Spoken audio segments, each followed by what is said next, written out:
Doctor Sopan Chougule यांच्या notebook to prescription या आत्मकथनातील कथांचं अभिवाचन. आजची कथा भूताची गोष्ट. माझं 12 ते 13 वर्षांचं वय असताना घडलेली गोष्ट. मी शाळेला जात असतानाची. आमचा आंब्याचा मळा ते हायवे हा पायवाटेवरचा 1-1.5 किलोमीटरचा प्रवास पायी चालत व त्यापुढे एस टीने सवलतीच्या पासने ये जा करत होतो. मी शेळे फाटा ते कोल्हापूर असा पास काढत होतो, कारण एकतर टोप ते कोल्हापूर या अंतरासाठी पैसे जास्त पडायचे आणि टोपमधून आमचा मळा हे अंतर जास्त व्हायचे. येण्या जाण्यासाठी वेळही जास्त लागायचा. दसरा दिवाळीच्या दरम्यान हिवाळा म्हणजे थंडीचे दिवस. या दिवसात सूर्य लवकर उगवतो आणि लवकर मावळतो, त्यामुळे अंधारही लवकर पसरतो. शाळा सुटल्यानंतर मी एस टीने शेळे फाटा येथे उतरून त्या पायवाटेने घरी चालत जात असे. 6-6:30च्या सुमारास यावेळी मळ्याच्या वाटेवर क्वचितच कुणी जात येत असे. सोबत कुणी असायचा प्रश्नच नव्हता. वाट म्हणजे पायवाटच. कुठे माळ रानावरून तर कुठे पिकांच्या मधून जाणारी.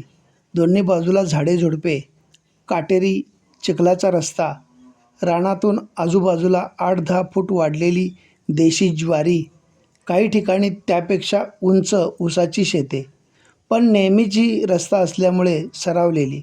त्यामुळे अंधारातसुद्धा आम्हाला त्या वाटेच्या खाणाखुणा माहीत होत्या. MIDCच्या औद्योगिक वसाहतीला नुकतीच सुरुवात झालेली.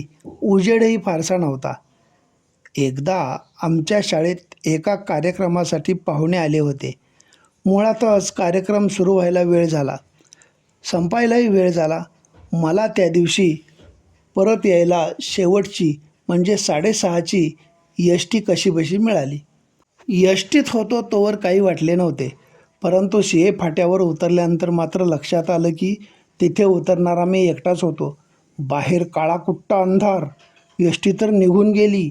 आता काय करायचं? मनात नको नको ते विचार येऊ लागले. पण दुसरा काही पर्याय नव्हता. ना सोबत, ना सायकलची सोय, ना वर्दळ. आपण शाळेतील कार्यक्रमाला उगाचच थांबलो असे मला राहून राहून वाटायला लागले. वेळ झाला म्हटल्यावर कोणा मित्राकडे राहायला हवे होते असेही वाटायला लागले. आणि अचानक आणखी एक आठवण झाली. घरी सकाळी आज अमावस्या असल्याचे बोलले जात असल्याची. अमावस्येच्या रात्रीचे मित्रांनी सांगितलेले मासिकात वाचलेले किस्से आठवायला लागले. एक तर काळाकुट्टा अंधार आणि आठवण या भयानक किस्स्यांची. काही पर्याय नसल्याने मी थोडा एकला चलो रे या न्यायाने मनाचा हिय्या करून दबकतच पुढे जात होतो. इकडे तिकडे पाहत नेहमीचीच ती झुडपे, पण आज ती विचित्र आकाराची भासायला लागली. ती नेहमीसारखी दिसतच नव्हती. ती मला भीती दाखवत होती असंही वाटायला लागलं. वाऱ्याच्या झुळकीबरोबर ती जिवंत असल्याचा भास व्हायला लागला. वाऱ्याबरोबर आजूबाजूला पालापाचोळा वाजायचा. पायात काहीतरी सळसळत असल्याचा भास व्हायचा. मध्येच मळ्यातील गावातील कुत्री बेसूर आवाजात ओरडायची. काही वेळा कोल्हे कोळीचा नाद मनातील भीतीत अधिकच भर घालायचा. प्रत्येक पाऊल आज मला जड जड झाल्यासारखे वाटत होते. झाडाझुडपांच्या फांद्यांच्या आवाजाचा माझे मन वेगवेगळा अर्थ लावत होते. रातकिडे तर किरकिरीने धिंगाणा घालत होते.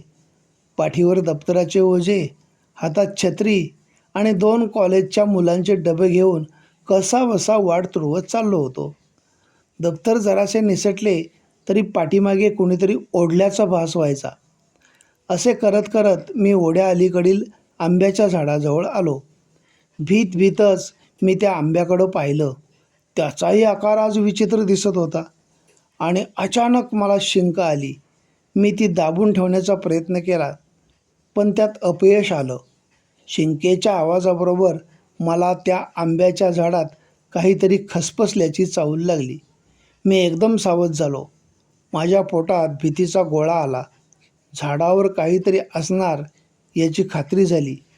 या आंब्याच्या झाडाच्याही काही गोष्टी मी पूर्वी ऐकल्या होत्या. त्या सर्व गोष्टी आठवायला लागल्या आणि थरकाप उडाला. तोच अगदी वेगळा चिरचिरणारा आवाज कानावर आला. मी क्षणभर थांबलो.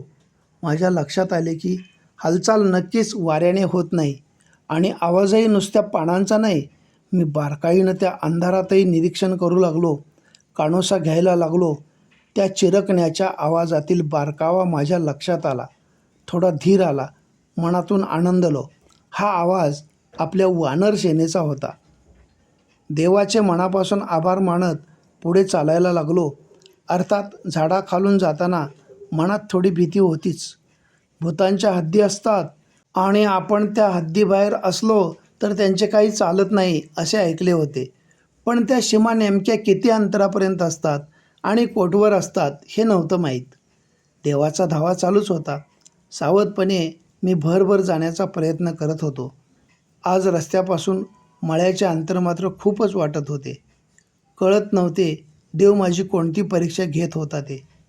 आंब्याचे झाड मागे पडले. मी थोडा निर्धास्त आणि मनाने मोकळा होतो न होतो तोच माझ्यापासून 7-8 फुटाच्या अंतरावर जाण्या येण्याच्या वाटेवरच काहीतरी काळेकुट्ट 5-6 फूट उंचीचे, नेहमीपेक्षा वेगळे, अगदी माणसाच्या आकाराचे मागे पुढे हालचाल करताना जाणवले. पाय जिथल्या तिथे थांबले. नुसती हालचालच नाही तर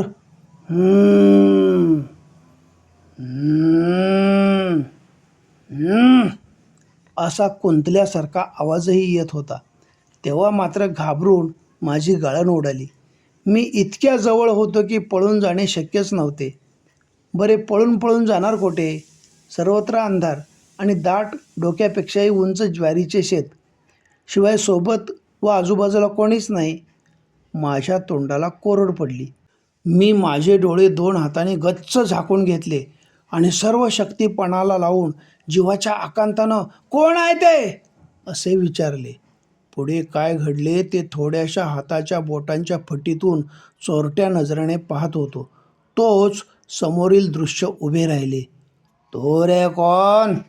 असा एकदम मानवी पण नकळत ओळखीचा आवाज आला. एकीकडे घाबरलेली अवस्था आणि वर प्रश्न, "तो रे कोण?"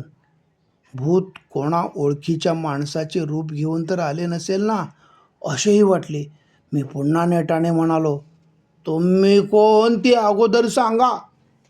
यावेळी त्या दृश्याकडून मला ओळखल्याचा आवाज आला. "कोण? सोपान? तू आहेस वय? आणि इतका उशीर का केलास? आज शाळेस न परतायला का कुठं दुसऱ्या कामाला गेला होतास? मी तात्या आहे र." तरी पण माझा विश्वास बसेना. आवाज नक्कीच माझ्या चुलत्यांचा होता, पण मनात वेगळीच भीती. भूत तात्यांच्या रूपात आलं नसेल कशावरून? मी नक्की खात्री करण्यासाठी विचारले, "तात्या, तुम्ही इतका वेळानं इथं काय करताय?" त्यांनी सांगायला सुरुवात केली, "घाण्यावरनं ऊसाच्या वाड्याचा भारा घेऊन येत होतो. इथं आलोनी भारा एकदम सुटला. खाली वाकून बांधत होतो." मग मात्र मला हर्षवायू होण्या इतका आनंद झाला. एकतर त्यांनी काळ्या घोंगड्याची खोळ करून डोक्यावर घेतली होती. पाठीकडचा भाग माझ्याकडे होता आणि वाकून भाऱ्याची दोरी जोराने बांधताना मागे पुढे हालचाल होत होती व तोंडातून कुंतल्यासारखा आवाज येत होता. मी म्हटलं, "शाळेत कार्यक्रम होता म्हणून मला वेळ झाला. शेवटची गाडी मिळाली, त्या गाडीने आलो." "आलास ते बरं झालं. ये जरा पुढं, हात लाव भाऱ्याला." असं तात्यांनी म्हणताच मी साहित्य पायाजवळ ठेवून पुढं झालो. भारा उचलण्यासाठी मदत केली. सोबत मिळाली म्हणून दोघांनाही आनंद झाला. गप्पा मारत मारत येताना घर कधी जवळ आलं कळलंच नाही. धन्यवाद.